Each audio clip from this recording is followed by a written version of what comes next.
Shalom, salam sejahtera dalam kasih Tuhan kita Yesus Kristus yang selalu mengasihi kita, yang selalu memberkati kita, dan selalu menjawab doa-doa kita sebagai orang percaya. Bapak Ibu yang diberkati Tuhan, saudara-saudariku yang diberkati Tuhan, kita berjumpa lagi dalam sharing firman-Mu, pelita bagi kakiku. Mari sama-sama kita buka firman Tuhan hari ini, yang saya ambil dalam perjanjian lama, 2 Samuel pasal 13, sekali lagi 2 Samuel pasal 13, ayat yang pertama sampai ayat yang ke-22. 2 Samuel pasal 13, ayat yang pertama sampai 22, firman Tuhan mengatakan demikian. Perikopnya, Amnon dan Tamar. Sesudah itu, terjadilah yang berikut. Absalom bin Daud mempunyai seorang adik perempuan yang cantik, namanya Tamar. Dan Amnon bin Daud jatuh cinta kepadanya.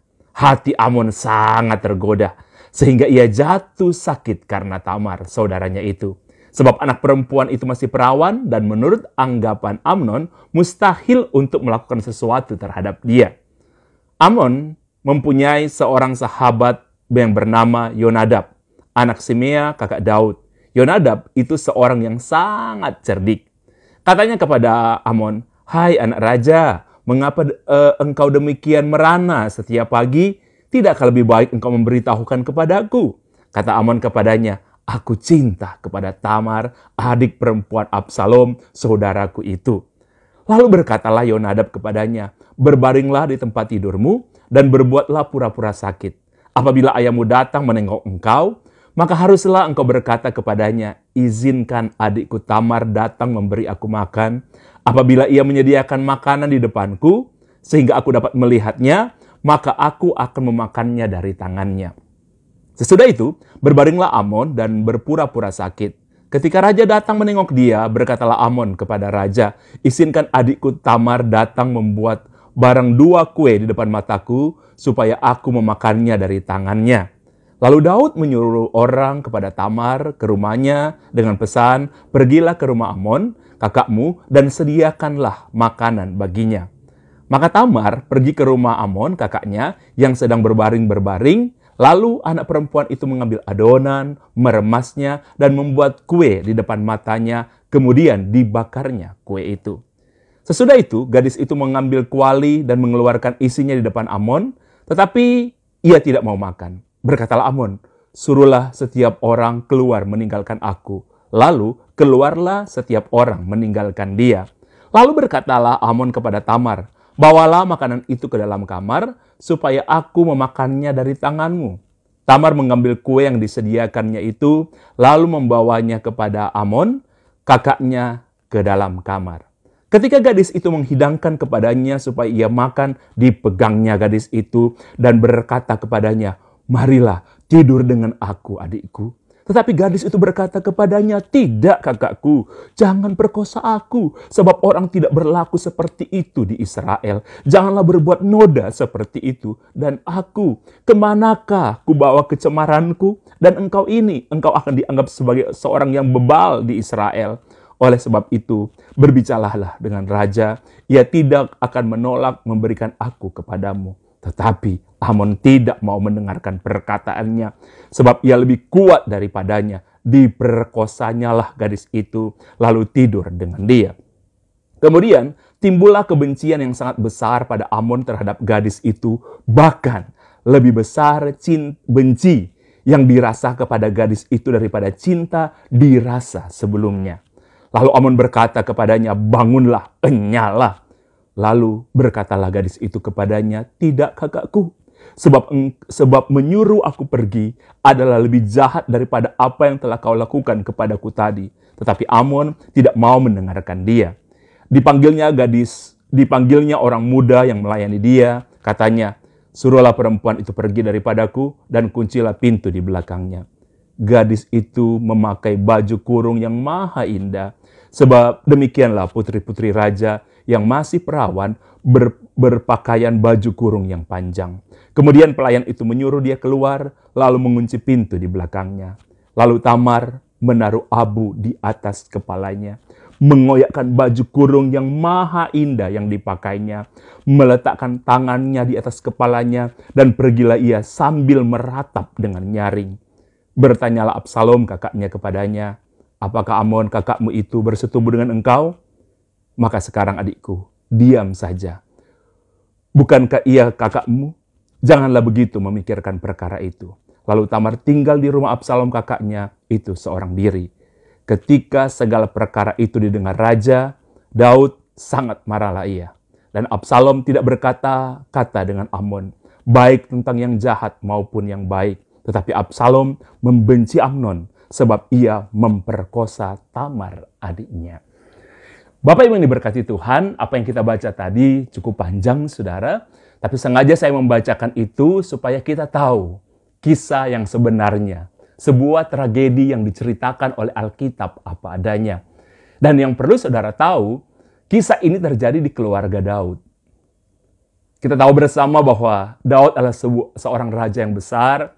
Kalau saudara pernah ke Israel, saudara akan melihat yang dipercaya sebagai kuburan Daud itu salah satu tempat suci. Salah satu tempat yang paling dihormati oleh orang Yahudi, oleh orang Israel. Kita pun kalau kita bersiar ke Israel, biasanya kita datang ke sana. Oke, sampai bahkan bendera Israel, saudara tahu di bendera Israel ada lambang bintang Daud.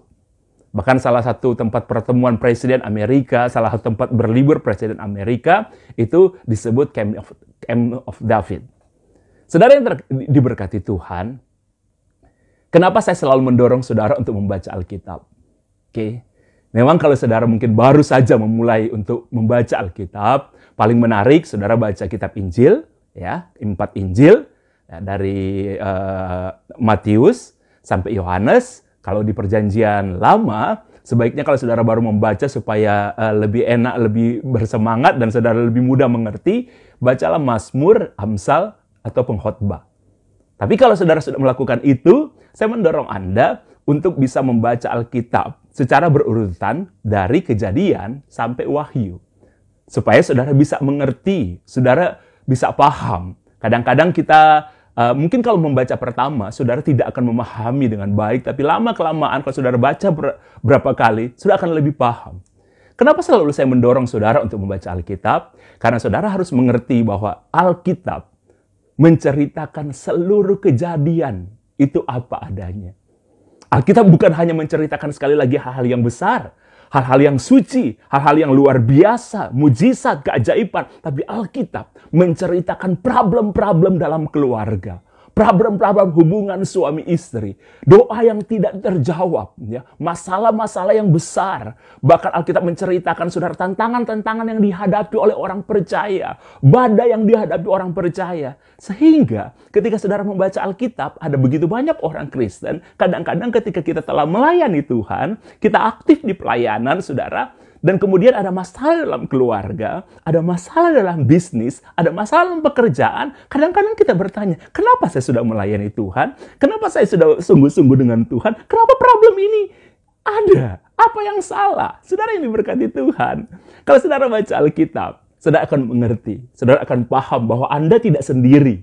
Kita tidak sendiri sekalipun kita udah melayani, bukan berarti kita tanpa masalah. Nah, ada orang-orang ketika menghadapi masalah, Alkitab pun menceritakan. Mereka menyerah kepada masalah itu. Tapi ada orang-orang, sekalipun di tengah-tengah masalah, mereka punya banyak problem, hidup mereka penuh masalah, tapi iman mereka tidak bermasalah. Karena saudara harus tahu, hanya dengan iman dan percaya kita kepada Tuhan, tanpa saudara terpengaruh dengan apapun, Anda bisa bertahan di tengah-tengah dunia yang penuh dengan pertanyaan ini. Ya. Di tengah-tengah dunia yang penuh dengan masalah ini, makanya selalu saya berpesan kepada saudara, jangan ada satu orang pun, bahkan jangan ada satu peristiwa apapun ya, yang membuat saudara ragu dengan firman Tuhan. Ragu dengan Tuhan. Karena kita bisa mengerti isi hati Tuhan, kita bisa memahami apa yang Tuhan mau, ya dengan membaca firman Tuhan. Karena firman Tuhan ya dan amin. Ya, jangan ada satu orang pun yang membuat saudara ragu untuk percaya hal itu. Jangan ada satu orang pun, saudara, yang bisa menggeser keyakinan saudara terhadap kebenaran firman Tuhan.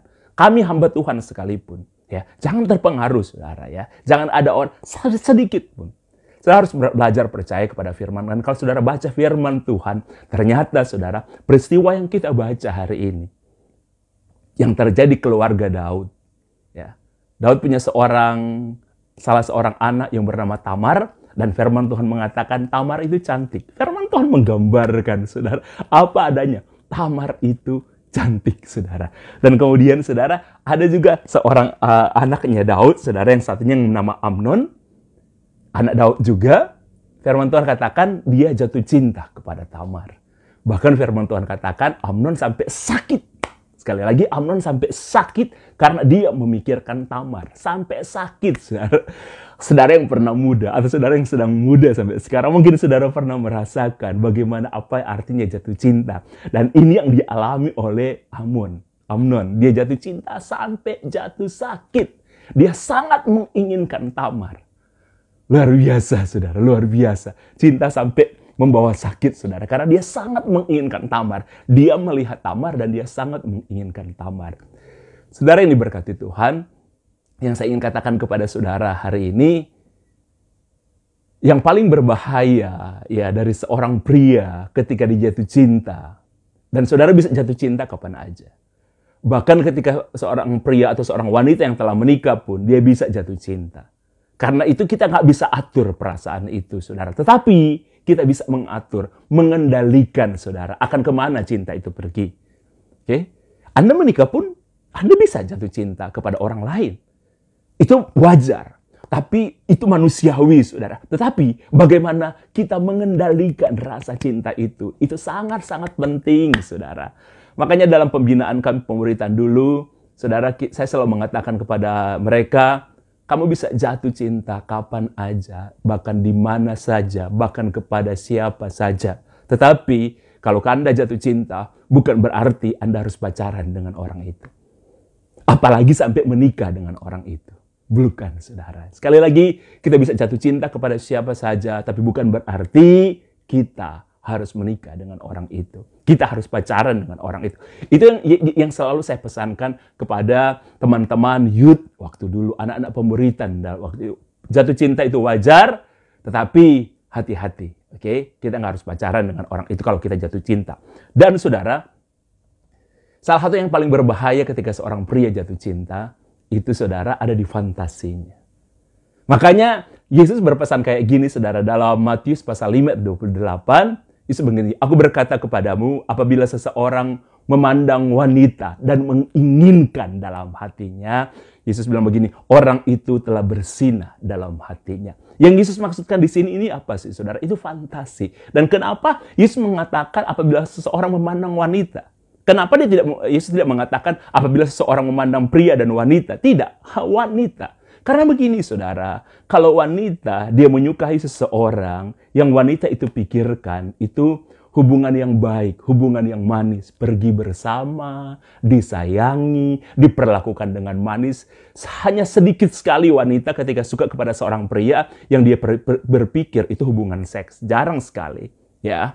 Makanya Yesus cuma bilang begini, apabila seseorang memandang wanita dan menginginkannya. Berarti ini lebih khusus pesan untuk kepada pria. Karena apa, saudara? Pria kalau menyukai seorang wanita, jatuh cinta kepada seorang wanita, saudara, yang dipikirkan pertama kali itu seks. Ya, benar itu, saudara. Dan yang paling berbahaya dari seorang pria ketika dia menyukai seorang wanita itu fantasi. Apa yang dialami oleh Amnon waktu ini, saudara, itu fantasinya dia, saudara. Fantasinya dia kepada Tamar. Makanya kadang-kadang, saudara, ketika seorang pria telah memiliki seorang wanita, dia jatuh cinta kepada seorang wanita, dan kemudian telah melakukan hubungan seks dengan wanita itu di masa pacaran, kasihnya menjadi kurang. Berarti Anda mencintai wanita itu bukan berdasarkan kasih yang tulus, tetapi lebih unsur fantasinya yang besar, kasihnya yang kurang. Jadi berhati-hati dengan fantasi seorang pria. Apa yang Amnon lakukan ini sudah jatuh cinta kepada Tamar. Tapi ketika dia tidur dengan Tamar, dia akhirnya berhasil mendurui Tamar. Rasa cintanya itu berubah jadi rasa benci. Bahkan firman Tuhan jelaskan di sini dengan sangat baik sekali, saudara. Rasa benci Amnon jauh lebih besar daripada cintanya yang dia miliki sebelumnya. Karena apa? Fantasinya. Ketika fantasinya telah terwujud, cinta itu berubah jadi benci. Oke, Bapak Ibu yang berkati Tuhan, Selasa depan kita akan bahas lebih lanjut lagi. Mungkin saya akan menyampaikan ini dalam 3 bagian, dan ada kesaksian yang akan saya sampaikan. Tetap berjuang, saudara boleh jatuh cinta kepada siapa aja, tetapi belajarlah untuk mengendalikannya. Tuhan memberkati kita semua.